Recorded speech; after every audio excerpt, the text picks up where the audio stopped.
Hi everyone, welcome. I'm preparing to check in on a system that, over here, as you can see on the spreadsheet, has reached 100 days of age, and that's the outdoor system with the red wigglers in it, in the fabric grow bag. This is what we're now referring to as version 7 of the outdoor worm bag. We slid them ahead in the schedule. The real system that would have been normally fed today has been waiting 11 days since its last check-in. So it would have been a few more days before we would have checked in on these guys. But we moved them ahead in the schedule. And you know what? As long as we're recognizing 100 days in service, I almost missed it, but guess what? The younger of my buddy bins downstairs that's in the process of migrating at this point for almost 3 weeks now, they've reached 300 days. We're not going to be checking in on them because they were checked in on, well, 6 days ago. Doesn't matter. The ones we're checking in on today off schedule are the outdoor worm bag wormies. So let's head on outside and give them a quick check-in. Hopefully they're doing well. I'm sure they are. And we'll give them an off-schedule bonus feeding to celebrate 100 days in service. Let's get out there. Like last time, it's more banana peel. Although last time they actually got some banana, not just peel. There's strawberry, there's cantaloupe melon rind, coffee, nice assortment of yummy foods. And the bedding is sort of a repeat of what we did last time, except rather than soaking these leaves minutes prior to giving them to the worms, this stuff's been soaking since yesterday. And look at that rich, dark color of the liquid. It's like tea. Although I don't think we need to add moisture to the system. I'll hang on to that moisture. I'll pour it off if it looks like we don't need it, like we did last time. But I figured, like last time, we would hang on to it just in case. It seems like it would make sense to use it in here. Now, I did pop in yesterday to sort of set the stage for a fun check-in by grabbing this tomato that had fallen off one of my plants and throwing it in here. I didn't spend a lot of time inspecting to see how things look. I just dropped it in and continued. I'm sorry, I got distracted. I'm not sure what I'm seeing. Maybe they're just seeds or something, but I thought I saw cocoons. But let's see if the tomato that I throw in here is a little 100-day in-service anniversary treat. Was something that the worms were interested in. I mean, I see a couple worms right beneath where it was, but I sort of expected more. And I really didn't know what to expect from the leaves that we threw in here last time. Let's yeah, I see all kinds of seeds flowing out of this, so maybe what we saw there was some seed. Let's just set this little leftover aside, and we'll give it back to them in a moment once we make space for it. I'm definitely curious to see how those banana peels we gave them last time are holding out. So let's dig down into the feeding zone. Hopefully we'll get a little worm spotting fun. And then we could let them get back to it. So I definitely see a lot of banana peel, but I do wonder if the leaves that I nested the food into the middle of might have ended up becoming an obstacle that the worms were just unable to really make their way through to take advantage of the yummy foods. Yeah, how do you like that? We've got ourselves like a little black soldier fly larvae party going on down here, don't we? Look at that. Well, regrettably, these little guys don't do very well when the temperature cools off.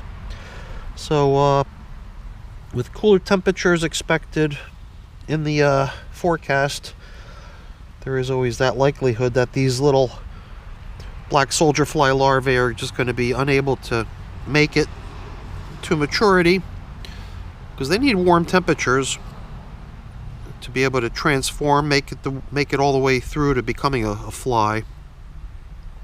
But I do believe that they can actually survive some really, really harsh temperatures until such a time that the weather does become more favorable.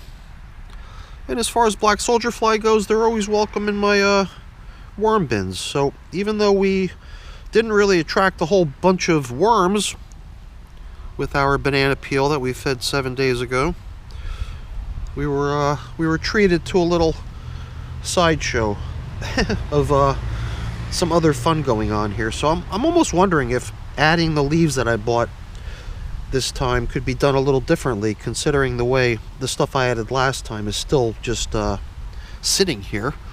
So maybe what we'll do is we'll skip trying to beef up the feeding zone with supplementary bedding and let it lie with what's already here, and just throw the food in.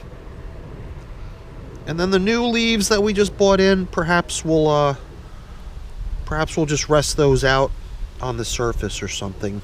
Give the whole system a nice appearance. And yeah, this is all banana peel leftovers. Between banana peel leftovers and that tomato I gave them yesterday, it almost does seem unnecessary to give them more food today, but guess what? It's day 100, so I'm gonna splurge and I'm gonna treat them to a big one. But that could very well mean that we don't have to come back here quite so soon, since we snuck a little celebratory visit in here today to give ourselves a reason to get rid of even more stuff out of the freezer. Alright, hopefully I'm not going overboard here, but I figured, what the heck, let's give it a try. So you might notice that dust lifting off when you apply the crushed eggshell. You got to be careful, because this stuff in powder form, it gets airborne.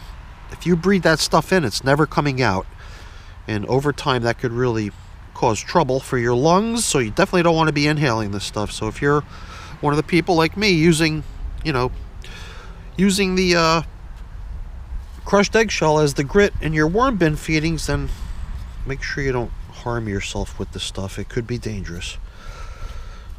So very, very generous amount of food in here now for these little guys.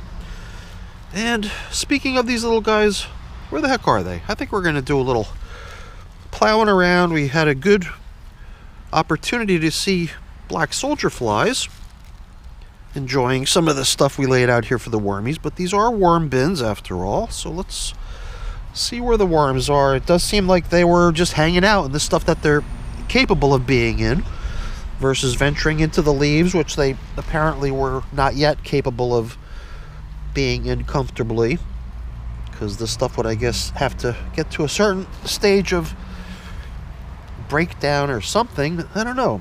Maybe the choice of food was what prevented them from venturing into there, because I got this funny feeling if it had been a whole bunch of watermelon that we had placed down into the middle inside of all those leaves, we probably would have encountered more than just black soldier fly larvae.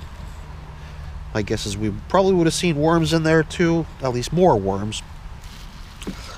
So a tomato, yeah, the tomato that we bumped into, I thought would also have a somewhat larger worm party bustling around it, but that's okay. You gotta go with the flow with the worm farming game, because it's usually something you weren't expecting that's going to happen. And as far as moisture goes, I'm starting to like the idea of actually utilizing the moisture that's coming along with these leaves rather than pouring it off. Because like I mentioned last time we were in here about a week ago, this moisture, if it's too much for the system, can leach out or drain out basically, because there are a number of holes.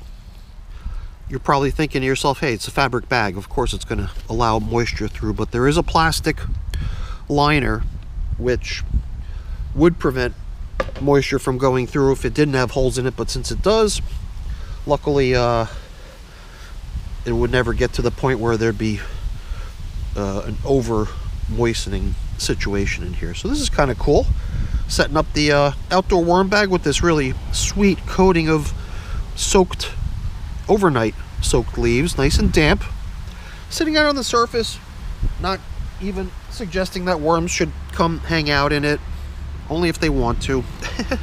But hopefully under the plywood here, the recirculating moisture will start making that material cozy for the worms to want to explore. But then again, with all that food down there in the feeding zone, my guess is that any exploration of stuff is probably going to be closer to there. But who knows? You never know with these little guys. So that's it for the check-in, everyone. Hopefully you enjoyed it. If you did, as always, please don't forget to leave me a quick thumbs up before you go. That's always really appreciated. And if you haven't done so already, please also consider subscribing to the channel. That's very much appreciated as well. All right, everyone, have a great day. Thanks for watching. Bye now.